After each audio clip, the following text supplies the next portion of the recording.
You are listening to the new man beyond the macho jerk and the new age wimp.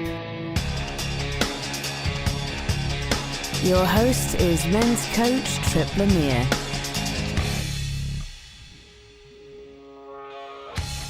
Have you ever felt that you're waiting to do what you really want to do in life? How could the fact that we're going to die help us live more fully? And what are the two key elements needed for us to step fully into our power? Today, I want to share another excerpt from my new book, This Book Will Make You Dangerous. First, you'll go through a short exercise designed to help us create more alignment with what we truly want. And second, we'll discuss how giving away our power keeps us playing small. Chapter 5. Be bold, lean into discomfort, and develop self-leadership.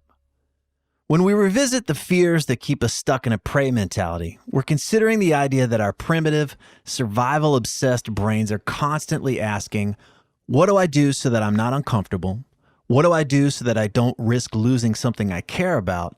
And what do I do so that I don't look like a jackass? Which means that if we're unconsciously going through our day, we're giving our power over to a part of us that believes it will die if it's uncomfortable. Sounds crazy, but let's roll with it. Let's imagine that we're dying. Let's die right now. Do me a favor, wherever you are right now, tilt your head up and stare at the ceiling for a minute. It sounds weird, but just do it. Get a good look. Take it in because chances are you're going to have a similar view in the last moments of your life as you lay on the ground or on a stretcher or a hospital bed somewhere. This is the view you will likely have during your last few breaths. Let's go further. Let's imagine these are the last moments of your life. And while it may be a drag to reach the end of the road, are you at peace with how you're living your life now? When you're faced with the certainty of your own death, do you feel aligned with how you're choosing to live your life today? When you're in touch with your mortality, are you more aware of what you're waiting to do, what you're tolerating, what you're denying yourself? When you're in touch with the reality that you will most certainly die, are you able to find the peace of mind that comes from knowing your actions are in alignment with what you truly care about? No matter what, the clock keeps on ticking and we get closer and closer to this moment where we're staring at the ceiling, taking our final breaths. There's nothing we can do about that, but we can use our mortality as a healthy way to get out of our small and limited thinking right now. We can use our inevitable death to find a sweet spot where we play for what we want while also not taking anything too seriously.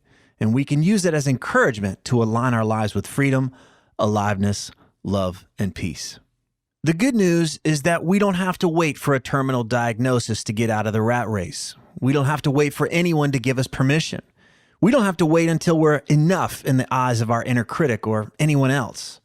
We never know when our time will be up, so why be dead now? Let's live. Let's be bold. So as we go forward, we want to keep in mind that immense power is available to us when we're willing to take on some discomfort and risk from time to time. Because when we're willing to be bold and own our power with maturity, we no longer tolerate vast amounts of drama because we're willing to speak up and co-create what we want instead of automatically assuming we'll be rejected. We no longer believe we have productivity issues because we focus on what's truly important. We stop distracting ourselves with the small stuff and become far more effective. We let go of the scarcity habit of trying to carry 6 gallons in a 5-gallon bucket. We challenge the idea that we can never get enough. We learn to create what truly nourishes us instead of striving to fill our lives with stuff that just makes us weak. And we can do this in a way that aligns with our sense of freedom, aliveness, love, and peace of mind, which means we're going to want to grow up.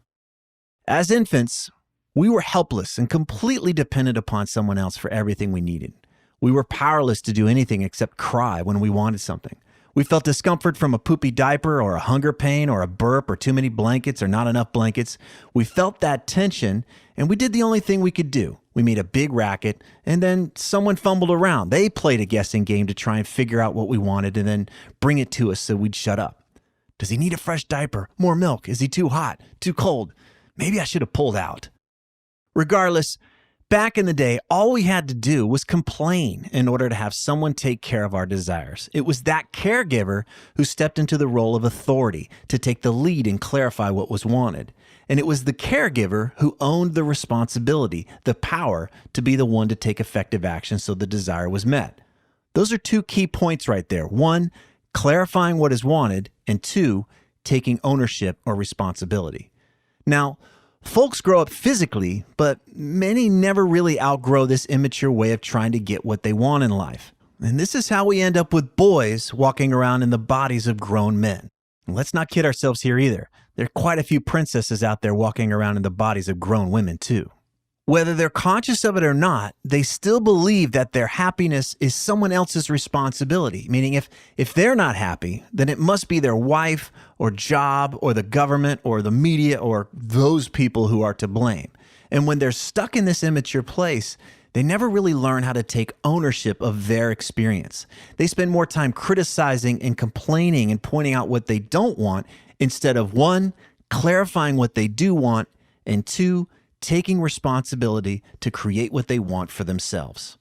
That's because making the effort to clarify what we want and take responsibility is uncomfortable.